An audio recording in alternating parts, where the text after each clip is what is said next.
আসসালামু আলাইকুম। আশা করি আল্লাহ তাআলা অশেষ রহমতে সকলে ভালো আছেন। আজকে আমরা জানবো যে ফাইলেরিয়াসিস রোগটা কি। ফাইলেরিয়াসিস রোগটা কিন্তু একটা সংক্রামক জাতীয় রোগ, মানে কন্টাজিনাস রোগ, মানে একজনের থেকে অন্যজনের কিন্তু ছড়াতে পারে। কার মাধ্যমে ছড়ায়? মশার মাধ্যমে ছড়ায়। ঠিক আছে, এটা হলো এক ধরনের সংক্রামক জাতীয় রোগ। এটা কিভাবে ছড়ায়? এটা এটা ভেক্টরটা হলো মশার মাধ্যমে, এবং কি কারণে ছড়ায়? কৃমির মাধ্যমে।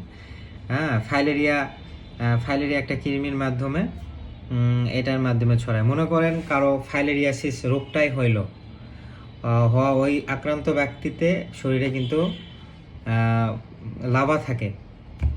ঠিক আছে, যখন ওই আক্রান্ত ব্যক্তিকে যখন মশা কামড় দেওয়ার সাথে সাথে ওখান থেকে ওই যে লাভাটা তার শরীরে সুপ্ত অবস্থায় থাকে। কিছুদিন পর ওর বডিতে যখন লাভাটা মাল্টিপ্লিকেশন করে, বংশ বিস্তার করে, তখন মশা অন্য ভালো ব্যক্তিকে যদি কামড় দেয়, তাহলে কিন্তু ওই ভালো ব্যক্তির শরীরে এই লাভাটা প্রবেশ করবে। কোথায় প্রবেশ করবে? লিম্ফ্যাটিক সিস্টেমে, অর্থাৎ লসিকা গ্রন্থিতে। এই লসিকা গ্রন্থি ওই ভালো ব্যক্তির কিন্তু অনেক সময় ইনফ্লেম হয়, ব্যথা হয়, ফুলে যায়, ইডিমা হয়। কোথায় কোথায় ইডিমা হয়? হাত পা ফুলে যেতে পারে, স্তন মেয়েদের ফুলে যেতে পারে, ছেলেদের হইতে পারে, অন্ডকোষ ফুলে যাইতে পারে। ঠিক আছে, ফাইলেরিয়াসিসে। এখন ফাইলেরিয়াসিস সাধারণত এটা আমি বলছি হলো মশার মাধ্যমে ছড়ায়, এবং এটা হলো একটা লাভা, অর্থাৎ হেলমেন্থিক মধ্যে কৃমির মাধ্যমে ছড়ায়। ঠিক আছে, এটা কিভাবে আমরা ডায়াগনোসিস করবো? অনেক কারণে কিন্তু ফুলে যেতে পারে। তার কিডনির সমস্যা হতে পারে, লিভারের সমস্যা হতে পারে।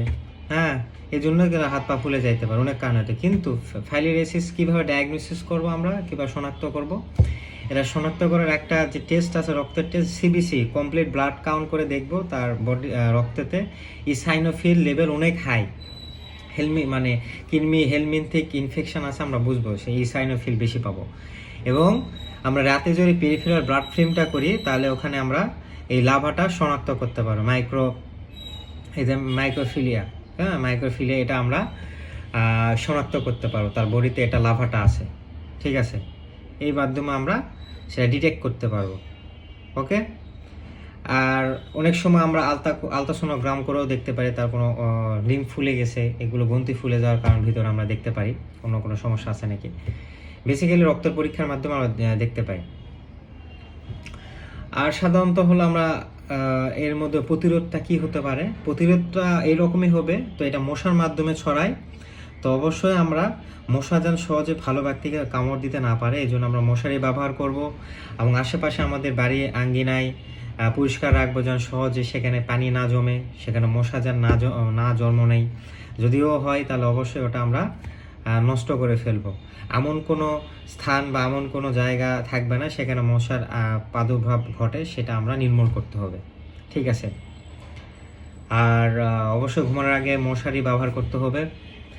আর এটা এক ধরনের কৃমি ওষুধ আমরা প্রতিরোধ হিসাবে নিতে পারি। আলবেন্ডাজল হিসাবে আছে, এইসব জাতীয় একটা ওষুধ, এটা আমরা গ্রহণ করতে পারি। এবং জনসচেতন হিসাবে আমরা সকলকে এই রোগের সম্পর্কে বলতে পারি যে এই রোগটা কিভাবে ছড়ায়।